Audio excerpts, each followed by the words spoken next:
O tema hoje é o Dia do Consumidor, Dia Internacional do Consumidor. Estamos conversando com o advogado Sérgio Tanuri, especialista em direito do consumidor. Ele já falou que é uma ironia, né, no Dia do Consumidor a gente ter justamente nesse dia, né, mais medidas restritivas ao funcionamento do comércio. E a gente teve várias manifestações ontem, né, Silvio? Mas a gente procura por aí algumas informações sobre as manifestações contrárias ao lockdown, mas a gente encontra muito pouco, né? Parece que não houve nada. Parece que não aconteceu nada. Ainda bem que a gente está falando aqui delas, né, Lacombe?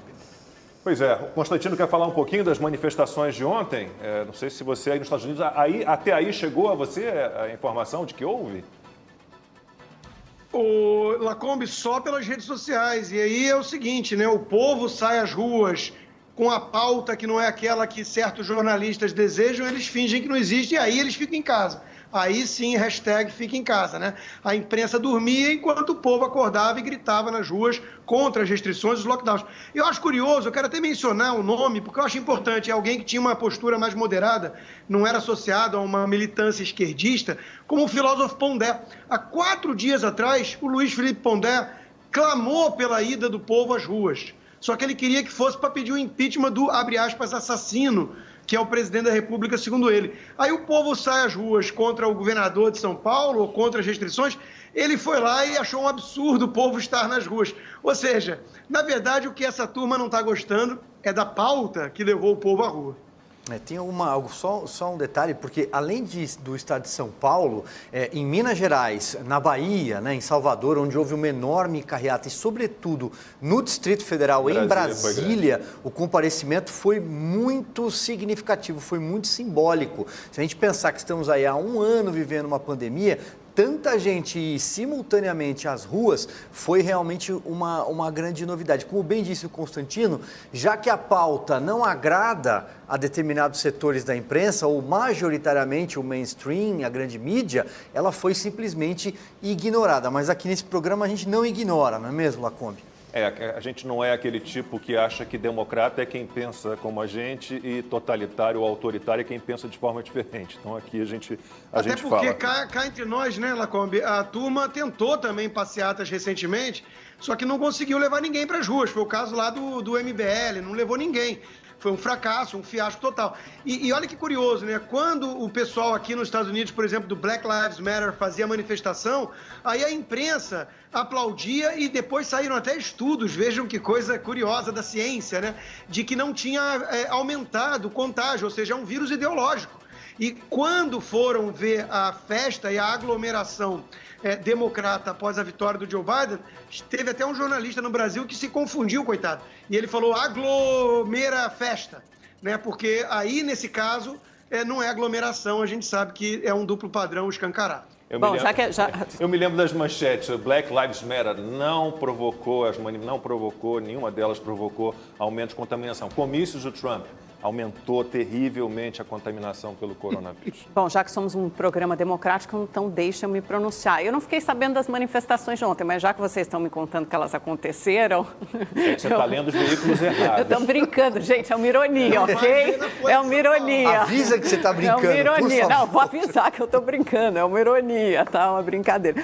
Mas, voltando às manifestações, o que me estarreceu, e eu acho que talvez tenha sido isso, que tenha assustado também o filósofo Luiz Felipe Pondé, é o motivo dessas manifestações, né? Porque a gente tem 2.000 pessoas morrendo por dia e você tem gente saindo às ruas para apoiar que não haja nenhuma restrição no comércio. Então, tudo bem, a gente pode fazer o contrário. O contrário é o quê? É deixar tudo aberto, deixar as pessoas circularem livremente e com as pessoas circulando livremente, aquelas que transportam o vírus e são vetor do vírus, a gente pode deixar o vírus circular livremente e esperar para ver o que vai acontecer com os hospitais, com o número de casos e o número de mortes, né? A gente pode ter aqui o primeiro experimento no Brasil, um laboratório a céu aberto, de como o vírus vai se comportar sem nenhuma restrição e também quantas variantes vão surgir. A gente pode fazer essa experiência, a maioria concordar. Eu não acho que a maioria queira isso. A gente tá fazendo experiência faz um ano. Né? Não, a gente teve várias medidas de restrição que derrubaram as contaminações. As variantes surgem no ambiente que vai aumentar no ambiente de confinamento. Não, as variantes surgem. Qual é a base científica? Não, pelo contrário, que os cientistas e os infectologistas dizem. Funciona. Os cientistas e os eu vou te Uma pergunta de cada vez, por favor.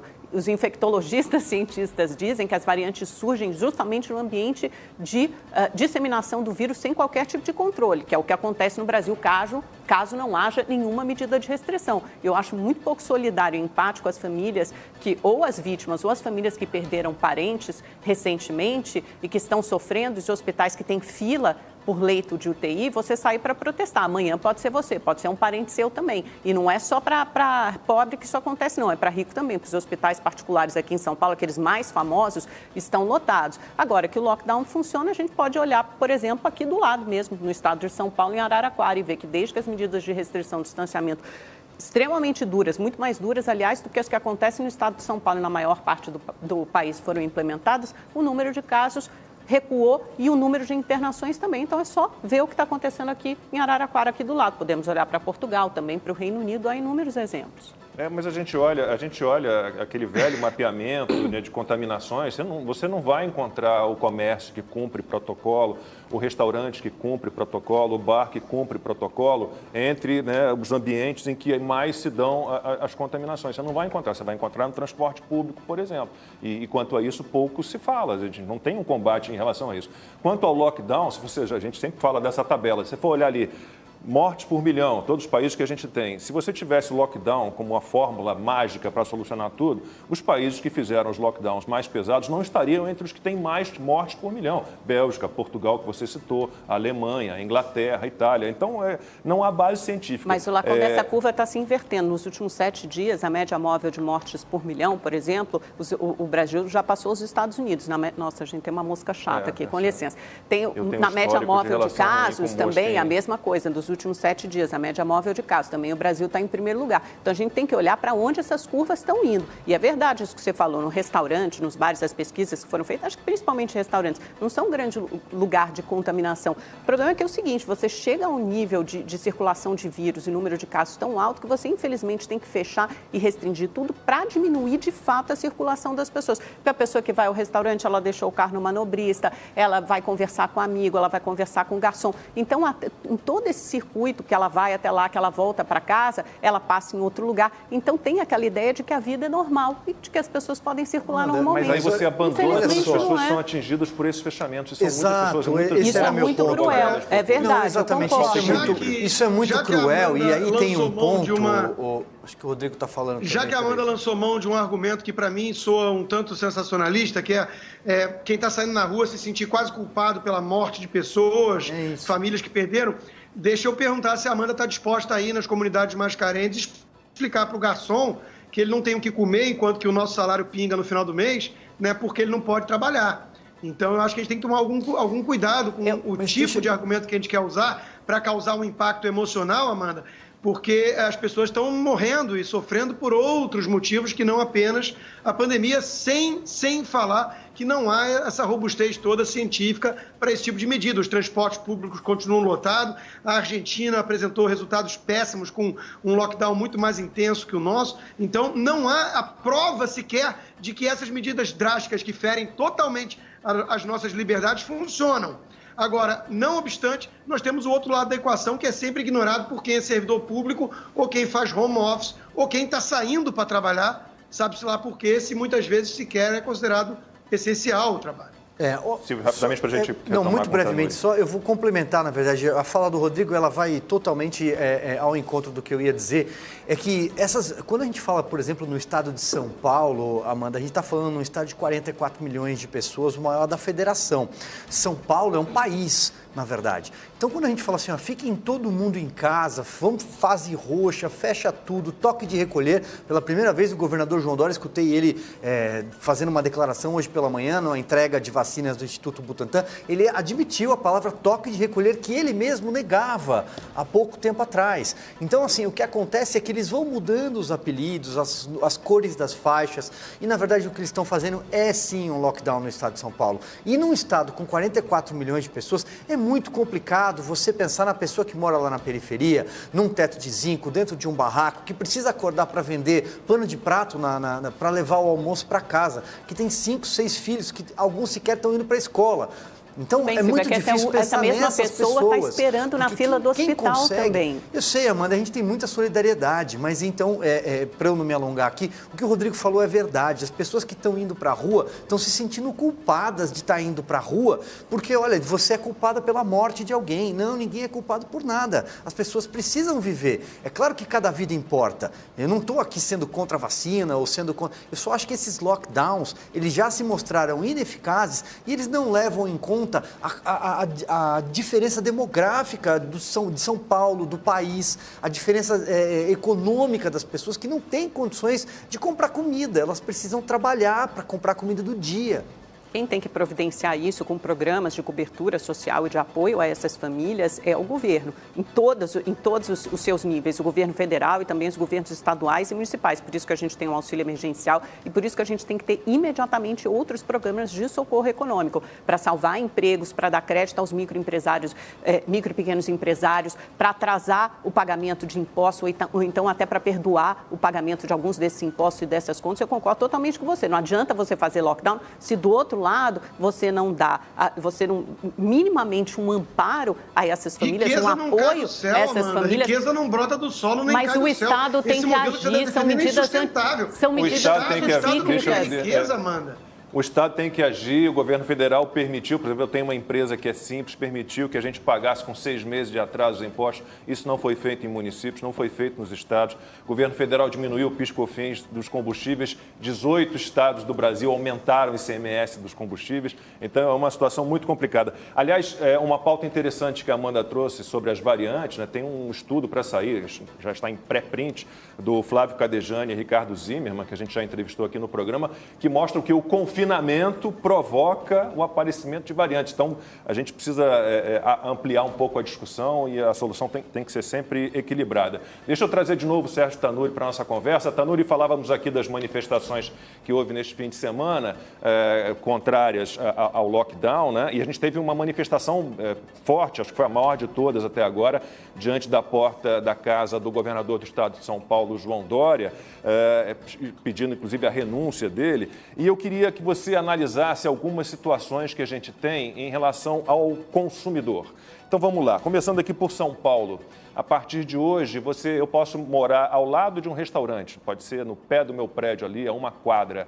Eu não posso ligar para esse restaurante, encomendar uma refeição e eu próprio descer e ir lá buscar. Eu tenho que pedir por aplicativo, porque é proibido takeaway, é proibido você ir buscar, né? Isso fere de alguma forma o Código de Defesa do Consumidor, ainda que haja um decreto estadual para que isso seja dessa maneira. Nesse momento, há como o consumidor reclamar disso. Aí eu tenho outros 2 aspectos, um relativo a São Paulo e outro a Porto Alegre, ao Rio Grande do Sul. Mas vamos falar desse especificamente. É possível isso? Você ser proibido de buscar uma refeição e ser obrigado a usar um aplicativo, um serviço de entrega? Veja, Lacombe, não fere especificamente o Código de Defesa do Consumidor, mas fere o bom senso, fere a razão. Talvez, num Estado que não tivesse tanta paixão, poderia-se analisar nos tribunais superiores que tal atitude fere-se a Constituição, o direito de ir e vir, o direito de escolha do cidadão garantido lá no artigo 5º da Constituição. Agora, o que estamos vivendo é uma era de hipocrisia. Repito, somos solidários a tudo isso que está acontecendo, temos que nos cuidar, sou a favor da vacina, do distanciamento social que todos os comércios já vêm adotando, não isolamento, distanciamento, com o uso de máscaras, álcool em gel e lá o termômetro. Já vinha, todos os comércios já estavam adaptados fazendo isso.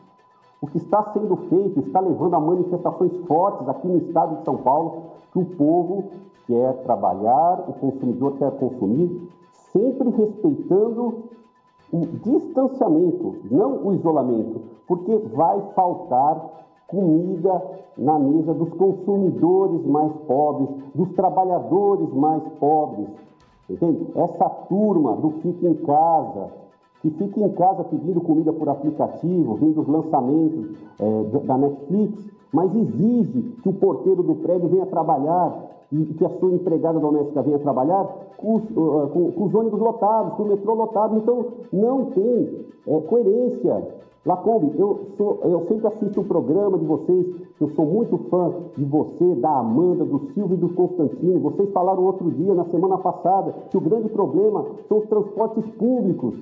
Tem que ir no cerne do problema. O que ataca mais aí, eu não sou médico para falar disso, mas eu creio que é óbvio, os transportes públicos lotados. Eu, sinceramente, espero que no ano que vem, quando se comemorar novamente o Dia Mundial do Consumidor, o comércio possa trabalhar, fazer as promoções da Semana do Consumidor, do Mês do Consumidor e, principalmente, que o cidadão comum possa ir na loja que quiser e poder comprar o que quiser. Isso é o que a gente torce.